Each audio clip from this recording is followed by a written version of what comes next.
और महालक्ष्मी सेल्स आपके लिए तैयार है लेटेस्ट कंज्यूमर अप्लायंसेस के साथ। Branded air conditioners, best brands, best offers के साथ आपके लिए अवेलेबल है महालक्ष्मी सेल्स में। एयर कूलर्स जो आपके पूरे घर में ठंडी हवा से आपके दिन को और खुशनुमा बनाए। Single door refrigerator, double door refrigerators, inverter battery, deep freezers, विजी cooler, LED televisions, semi and fully automatic washing machines, water purifier, RO plus UV, आटा चक्की, water dispensers, water coolers, mini refrigerators, सभी appliances बेस्ट ब्रांड्स के best offers के साथ आपके लिए available है Mahalaxmi sales में। कल्याण न्यायालय परिसरात महिला वकिलांचे फोटो आणि वैयक्तिक डेटा अनधिकृतपणे एअरड्रॉपच्या माध्यमातून स्वतःच्या मोबाईलमध्ये ट्रान्सफर केल्याचा गंभीर आरोप असलेल्या ॲडव्होकेट महेश जाधव याला कल्याण न्यायालयाने 2 दिवसांची पोलीस कोठडी सुनावली आहे। या घटनेमुळे न्यायालयीन वर्तुळात मोठी खळबळ उडाली असून महिला वकिलांमध्ये भीती आणि संतापाचं वातावरण आहे। माहितीनुसार ठाण्यातील एक महिला वकील न्यायालयीन कामासाठी कल्याण न्यायालयात आली होती। न्यायालयातील ई कोर्ट प्रक्रियेबाबत मदत करण्याच्या बहाण्याने आरोपीने तिच्या हातातील आयफोन घेतल्याचा आरोप आहे। त्यानंतर एअरड्रॉप सुविधेच्या माध्यमातून तिच्या मोबाईलमधील 2 फोटो स्वतःच्या मोबाईलमध्ये ट्रान्सफर करण्यात आल्याचं महिलेच्या निदर्शनात आलं। प्रकार लक्षात येताच संबंधित महिला वकिलाने न्यायालय परिसरात याबाबत आक्षेप घेतला। सुरुवातीला आरोपीने आपण आयफोन वापरत नसल्याचा दावा केला, मात्र इतर महिला वकिलांनी एकत्र येऊन त्याला जाब विचारला। त्यानंतर संतप्त महिला वकिलांनी आरोपीला पकडून चोप देत महात्मा फुले पोलीस ठाण्यात आणलं। या घटनेनंतर अनेक धक्कादायक बाबी समोर आल्यात। तब्बल 50हून अधिक महिला वकील, ज्युनियर वकील तसेच काही महिला क्लायंट्सनीही आपले फोटो किंवा डेटा ट्रान्सफर झाल्याचा संशय व्यक्त करत तक्रारी दाखल केल्यात। हो साहेब, मी मागच्या वर्षी म्हणजे 1 वर्ष झाला आता, मी सर्वात प्रथम त्याच्या विरुद्ध त्यांनी मला कल्याण कोर्टामध्ये धमकी दिली होती की माझं नाही ऐकलं तर मी तुला कोर्टामध्ये परिसरामध्ये फिरू देणार नाही, प्रॅक्टिस करू देणार नाही।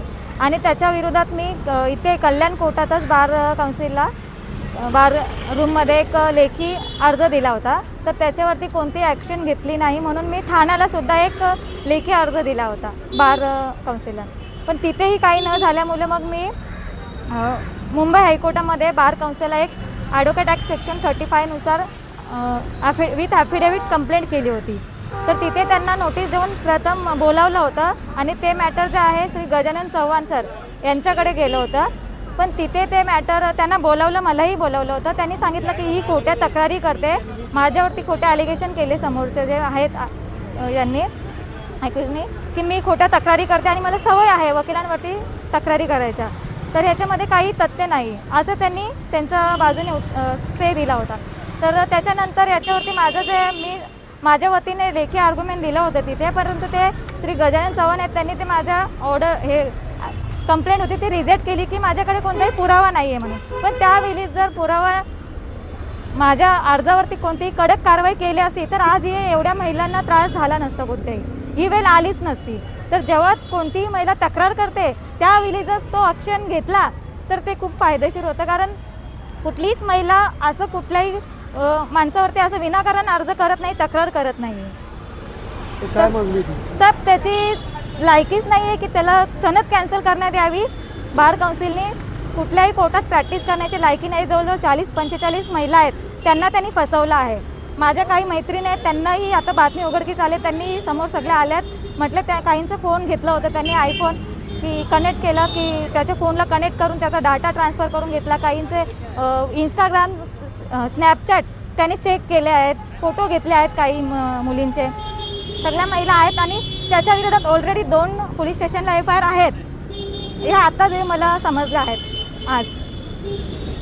काल एक ठाण्याचे वकील, महिला वकील इकडे पत्रावळ मॅडमच्या कोर्टामध्ये कामासाठी म्हणून आलेल्या होत्या, तर तिथे आल्यानंतर त्यांच्याकडून त्यांनी ॲज इट इज तो जी मोडस ऑपरेंडी वापरत होता की त्यांनी त्यांच्याकडून मोबाईल मागितला आणि एक ऑर्डर डाउनलोड करायची ई कोर्टवरून असं सांगितलं गेलं आणि त्यांच्याकडून मोबाईल घेतल्यानंतर त्यांनी त्यांच्या मोबाईलमधून 5-10 मिनिटांमध्ये ते एअर ड्रॉप नावाचं एक ॲप आहे जे ॲपल फोनमध्ये वापरलं जातं, ते त्या ह्याच्यामधून ॲपमधून त्यांनी त्यांच्या मोबाईलमधून 2 फोटो घेतले होते, परंतु तो दरवेळेस जे करायचा की त्या ज्याच्यातला जो क्लिअर म्हणून एक स्टेटस येतो तो क्लिअर केल्यानंतर त्या आयफोन युजरला काहीच कळत नाही माझ्या मोबाईलमधून असे काही फोटो दुसऱ्याच्या मोबाईलमध्ये गेलेले आहेत, पण त्या महिलेने तिचा मोबाईल लगेच मागून घेतल्यामुळे तिला दिसलं की 2 photo send to the Mahesh Jadhav through AirDrop, म्हणजे असं आय ड्रॉप अशा ह्याच्याने तिला कळाल्यामुळे ती त्यावेळेस पॅनिक झाली की माझे कुठल्या प्रकारचे असे यांनी फोटो घेतले.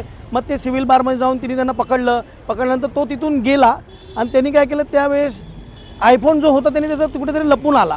आणि जेव्हा तिने बारला कंप्लेंट केली सिव्हिल बारच्या अध्यक्षांना, तेव्हा त्यांना बोलवून घेतलं. तेव्हा तो बोलला, मी असा कुठल्या प्रकारचा आयफोन वापरत नाही, मी एक साधा विवोचा फोन वापरतो. मग नंतर ज्या वेळेस तिथे थोडंसं ओरडाओरड झाली, त्यावेळेस त्यांना जेव्हा महात्मा फुलेला घेऊन गेले त्यावेळेस त्याच्याकडे कुठल्याही प्रकारचा आयफोन नव्हता आणि त्यांनी पोलिसांना सांगितलं की मी आयफोन कधीही वापरत नाही आहे. मग त्यावेळेस जेव्हा चौकशी केली, सगळं केलं, तेव्हा आज दुपारी तो म्हणजे 1-1:30च्या दरम्यान आयफोन हा पोलिसांकडे जमा केला गेला.